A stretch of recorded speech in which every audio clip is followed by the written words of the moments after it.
Hi friends, welcome to home foods 9. హెల్తీగా green chutney ఎలా prepare చేయాలో ఈ వీడియోలో మీకు చూపిస్తాను. వీడియో స్కిప్ చేయకుండా చూడండి. ముందుగా ఒక అరకట్ట కొత్తిమీర తీసుకోండి. నేను చెప్పే క్వాంటిటీ నలుగురికి సరిపోతుంది.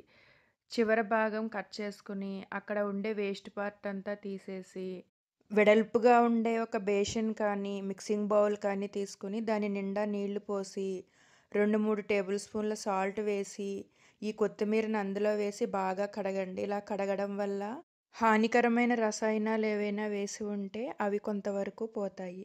కొత్తిమీరని జ్యూస్ చేసుకుని తాగమంటారు. అలా తాగడం చాలా కష్టం. కానీ ఇలా చట్నీలా ప్రిపేర్ చేసుకుంటే ఈజీగా తీసుకోవచ్చు. 2-3 ఇంచుల చింతపండు, ఒక 4 వెల్లుల్లి రెబ్బలు, ఇలా సన్నగా కట్ చేసుకున్న కొత్తిమీర వేసి మిక్సీ పట్టుకోవాలి. తగినంత సాల్ట్ కూడా వేసుకోండి. మిక్సింగ్ బౌల్ ఇలా ఫుల్గా ఉన్నట్టు కనిపిస్తుంది. బట్ కొద్దిగా గ్రైండ్ చేసిన తర్వాత ఇలా సగానికి వచ్చేస్తుంది.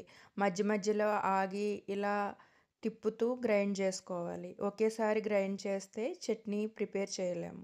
కొత్తిమీర మన జీర్ణశక్తిని పెంచడమే కాకుండా జుట్టు రాలే సమస్యను కూడా తగ్గిస్తుంది. ఒక పావు కప్పు పుట్నాల పప్పు కూడా వేసుకుని తగినన్ని పచ్చిమిర్చి వేసుకుని నీళ్లు తగినన్ని పోసుకోండి. ఒకేసారి ఎక్కువ పోసుకోవద్దు. కొద్ది కొద్దిగా పోసుకుంటూ గ్రైండ్ చేసుకోండి.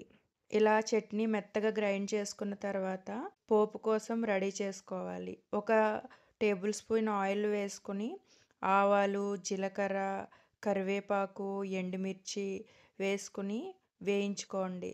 ఆఖరిలో ఒక పావు టేబుల్ స్పూన్ ఇంగువ వేసుకుని పోపుని చట్నీలో మిక్స్ చేసుకోవటమే. ఈ రెసిపీ మీకు నచ్చితే లైక్ చేసి మీ ఫ్రెండ్స్కి కూడా షేర్ చేయండి. ఫస్ట్ టైం నా ఛానల్ చూస్తున్నట్లయితే నా ఛానల్ని సబ్స్క్రైబ్ చేసుకోండి. Thanks for watching.